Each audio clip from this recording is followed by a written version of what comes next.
مفسرین نے لکھا ہے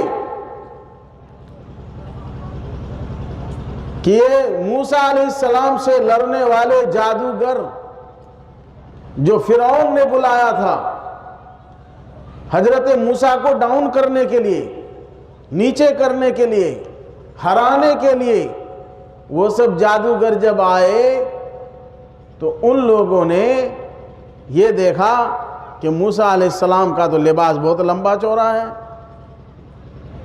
ظاہر ہے کرتا پاجامہ جبہ رہا ہوگا، نبیوں کا لباس ہی سے تو علماء کا لباس چلا ہے۔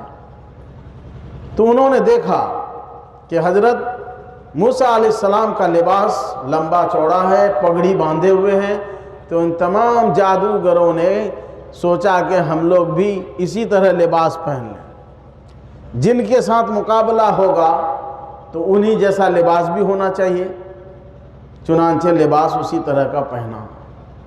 مفسرین نے لکھا ہے کہ اللہ تبارک و تعالیٰ کی رحمت جوش میں آ گئی اور اللہ نے گویا کہا کہ اے بندو، تم نے میرے ایک نیک صالح بندے کی نقل کی ہے، ایک نبی کی نقل کی ہے، اس لیے تم لوگوں کو اب اصل بنا کر لوں۔ آئے تھے جادوگر حضرت موسیٰ کو ہرانے کے لیے، اور حضرت موسیٰ کو ہراتے کیا، سب حضرت موسیٰ پر ایمان لے کے آ گئے۔ علماء نے لکھا ہے کہ وہ کپڑے کی برکت سے ایمان مل گیا۔ دوسرا اس میں یہ بھی ہے، بعض مفسرین نے کہا ہے کہ حضرت موسیٰ علیہ السلام سے ان جادوگروں نے کہا کہ حضرت پہلے آپ ڈالیں گے یا ہم لوگ ڈالیں گے؟ لاٹھی میدان میں آپ بھی ڈالیے، ہم لوگ رسی ڈالیں گے، چونکہ آپ کی لاٹھی سانپ بن جاتی ہے، یہی جادو ہے آپ کی، اور ہم لوگ رسی کو سانپ بنائیں گے، تو آپ پہلے ڈالیں گے یا ہم لوگ؟ تو مفسرین نے کہا ہے کہ ان لوگوں نے یہ جملہ جو کہا کہ پہلے آپ ڈالیں گے یا ہم ڈالیں گے، انہوں نے احتراماً کہا تھا۔ یاد رکھو مسلمانوں، لباس، تقوی، طہارت، پاکی، صفائی، ایمان، اعمال اور دیانت، صداقت، سچائی، نماز، روزہ، پاکی صفائی کی پابندی، سچائی کو اپنانا، یہ انسان کے سامنے والے انسان پر روب ڈال دیتا ہے۔ نہیں مانتے ہو تو کر کے دیکھو۔ 100 جھوٹا آدمی اگر مجلس میں ہے اور ایک آدمی سچا ہے تو یہ 100 جھوٹے پر اس ایک آدمی کا روب رہتا ہے کہ ذرا سنبھل کے بھائی، اس مجلس میں وہ بھی ہے۔ 50 آدمی بے نمازی، ایک نمازی ہو تو تمام بے نمازی کا سر اس ایک نمازی کے سامنے جھک جاتا ہے۔ جھکتا ہے کہ نہیں آپ لوگوں کا بتائیے؟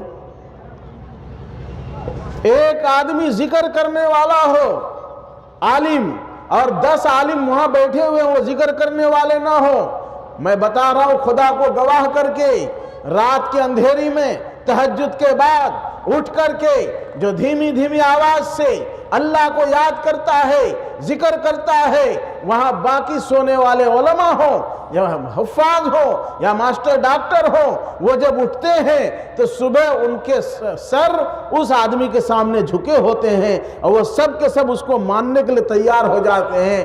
کیوں؟ اس لیے کہ اس کے اندر اللہ کے سامنے جھکنے کی صلاحیت ہے۔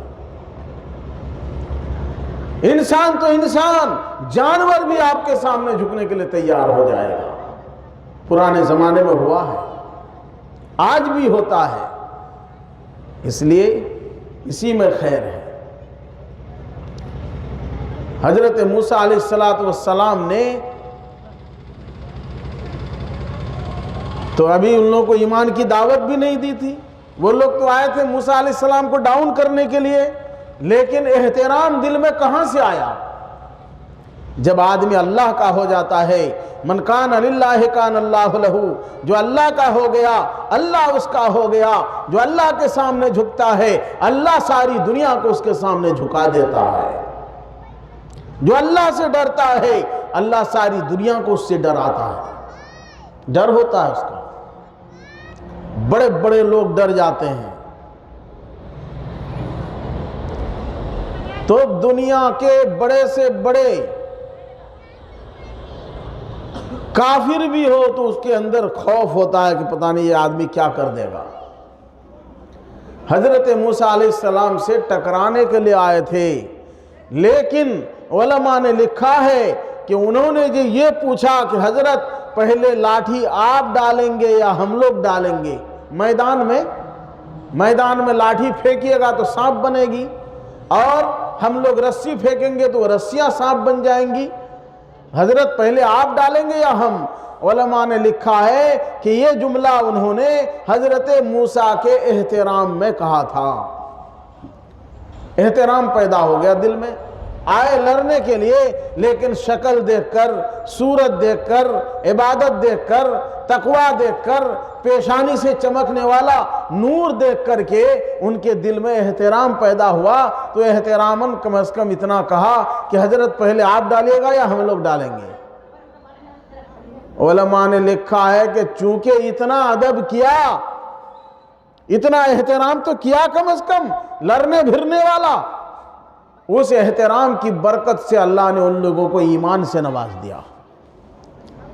تو اگر ہم علماء کا احترام کریں گے، مقررین کا احترام کریں گے، جلسوں کا احترام کریں گے، مدرسوں کا احترام کریں گے، تو اللہ ہم کو نہیں نوازے گا؟ نوازے گا۔ جو با ادب ہوگا وہ با نصیب ہوگا، جو بے ادب ہوگا وہ بد نصیب ہوگا۔ ادب تاج است از فضل الہی، بنہ برسر برو ہر جا کے خواہی۔ ادب خدا کے فضل کا ایک تاج ہے، اس کو سر پہ رکھ لو، جہاں جی چاہے چلے جاؤ، کہیں مار نہیں کھاؤ گے، کہیں مات نہیں کھاؤ گے، کہیں نہیں ہارو گے، کہیں تمہیں شرمندگی نہیں ہوگی، کہیں بے عزتی نہیں ہوگی۔ ادب ایک ایسی دولت ہے، اس کو جو اپنا لے گا دنیا کے ہر میدان میں کامیاب ہو جائے گا۔ آپ دیکھ لیجئے،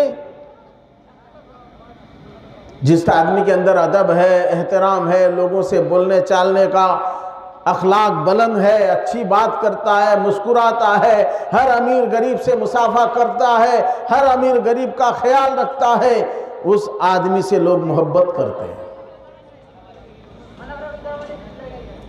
دولت والے سے کوئی محبت نہیں کرتے ہیں، دولت والا اگر اخلاق مند ہے تو اس سے محبت کرتے ہیں۔ علم والے سے لوگ محبت نہیں کرتے ہیں، علم والا اگر اخلاق مند ہے اور علم کا صحیح استعمال کرتا ہے تب لوگ اس سے محبت کرتے ہیں۔ صحیح بتا رہا ہوں میں، غلط بتا رہا ہوں؟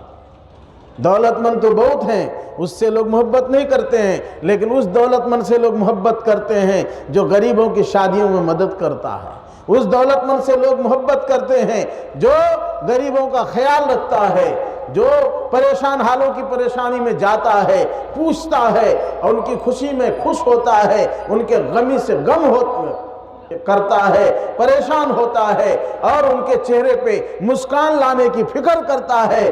ایسے آدمی دولت مند سے لوگوں کو محبت ہو جاتی ہے۔ اور جو خزانچی بن جاتا ہے، خزانہ چاپ چاپ کے رکھتا ہے، ہانڈی میں بند کر کے زمین کے نیچے گاڑ کے رکھتا ہے، تو لوگ کہتے ہیں، طرح طرح کا نام دیتے ہیں، اور نام دے کر کے اس سے کوئی محبت نہیں کرتے۔